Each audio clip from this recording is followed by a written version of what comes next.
Dear students, it is my fourth video of the same chapter, Principle of Inheritance and Variation. Mendel did the experiment and proposed the three laws: law of dominancy, law of independent assortment, and law of segregation.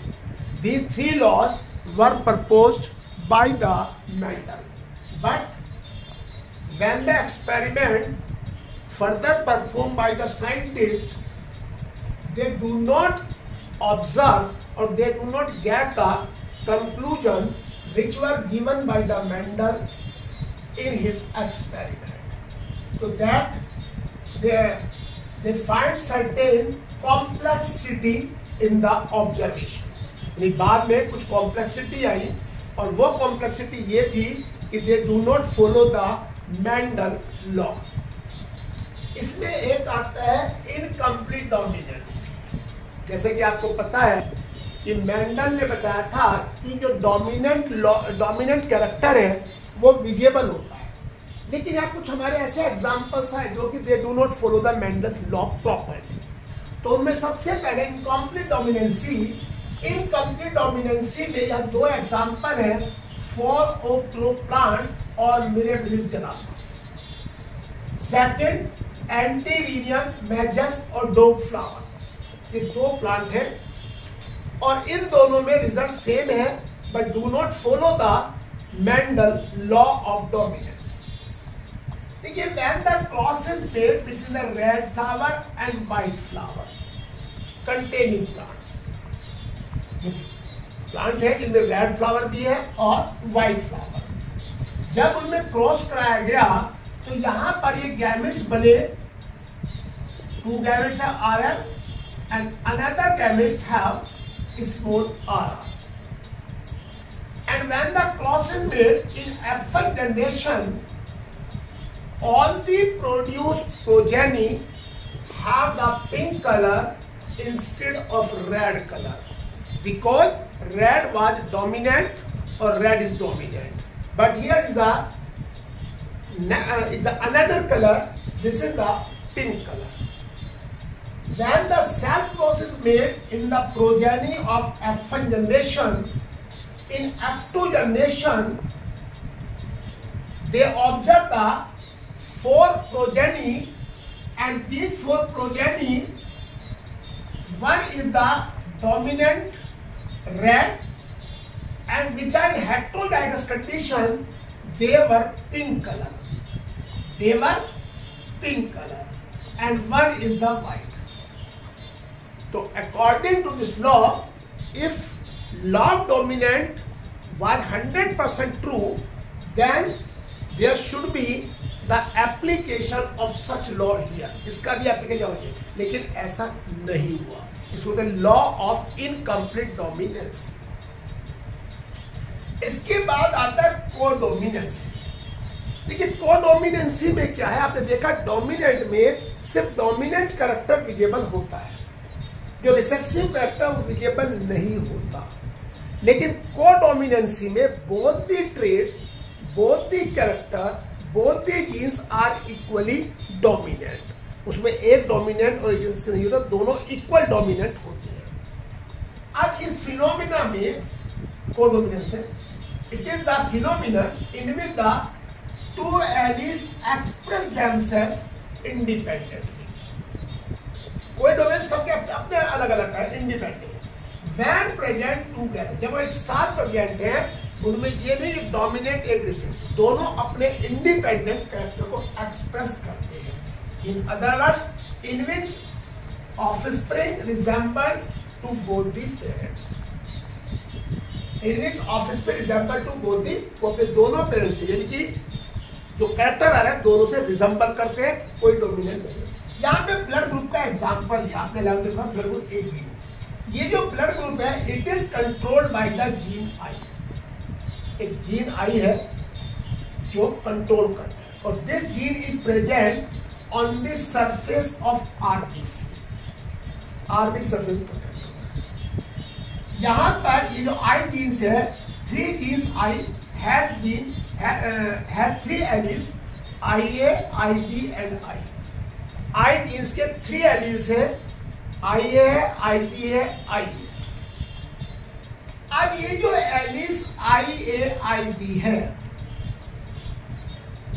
Alice IA, IB both are slightly different from each other. इनमें बहुत हल्का सा फर्क होता है, बहुत हल्का सा डिफरेंस होता है, और जब ये प्रेजेंट होते हैं दे show their character together. In human each person possesses any 2 of the 3 I genes.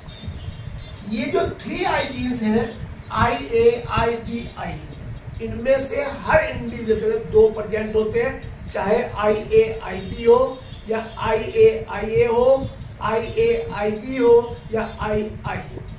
2 genes, 2 alleles are present. IA and IB ये दोनों डोमिनेंट हैं ओवर द I. ये डोमिनेंट है दोनों. और जब ये एक साथ प्रेजेंट होते हैं IA and IB, both are present together, they express themselves their own type of sugar due to codominance. यानी इनके अभी तक कि दोनों जीन्स की अपनी जो शुगर होती है अलग होती है, और वो कोडोमिनेंसी की वजह से दोनों अपने को इक्वली डोमिनेंट शो करती है. इसके बाद देखिए यहां पर ये genetic basis of blood group in human population. इसमें क्या है, जो जीन आई है उसके 3 एलिस हैं, IA, IB, I. तो alleles present, alleles form present I, alleles form present 2 genotypic और genotype of the offspring and blood type of offspring. IA है, एक 2 जीन्स होने हैं, एक IA है, एक IA है. तो जो ऑफस्प्रिंग का ब्लड होगा वो IAA होगा, यानी ब्लड ग्रुप A होगा, ब्लड ग्रुप A होगा. अगर IA और IB है, IB और IB यहां प्रेजेंट है, तो ब्लड ग्रुप हमारा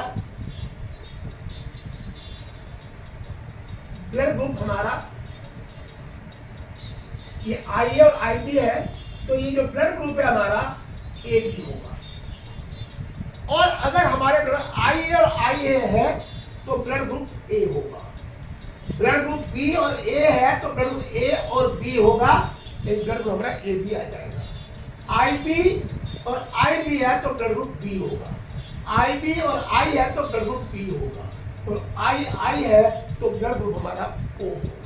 यानी कि हर ब्लड ग्रुप के अंदर 2 alleles, 2 genes will be present out of 3. तो this is called the codominance. यानी यहां पर ये जो ब्लड ग्रुप AB है, this blood group AB is the example of codominance.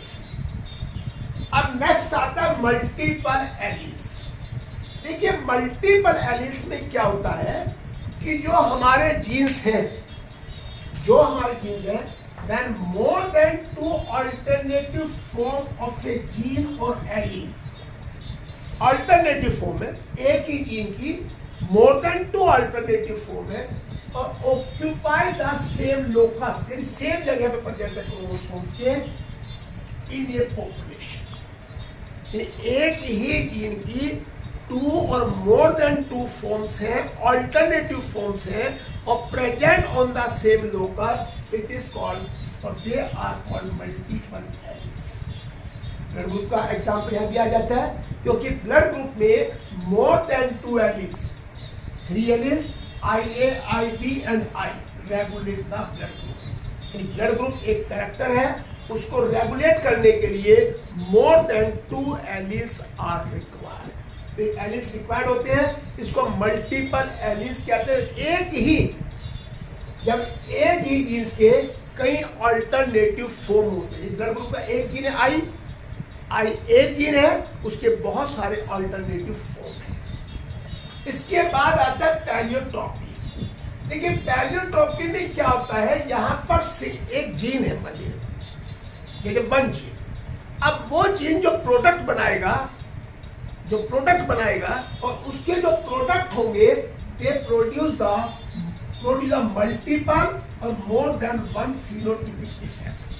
इसमें आपको ध्यान रखना है कि यहाँ पे सिंगल जीन है and that single gene produce the product and this product produce the many phenotypic effect. अब देखिए यहाँ पे गार्डन पी का एग्जाम्पल है, इसका गार्डन पी का एग्जाम्पल है। अब इस गार्डन पी में स्टार्च और साइज ऑफ ग्रेन, स्टार्च और साइज ऑफ ग्रेन इन दोनों की स्टडी की गई है।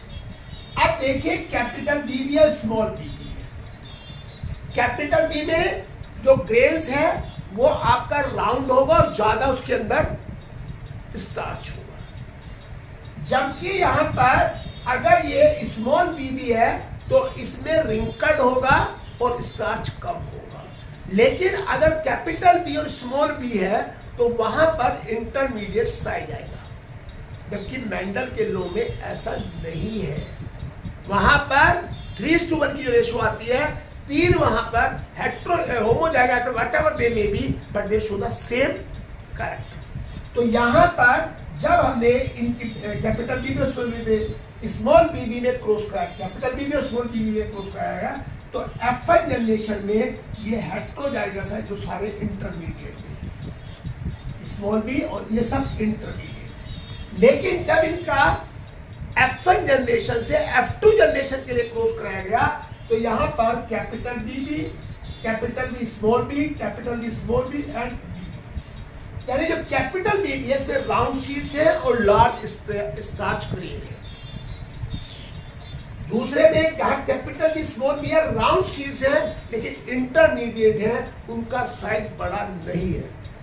तीसरा बी बी है, रिंकल सीड्स है और स्मॉल स्टार्च ग्रेन है।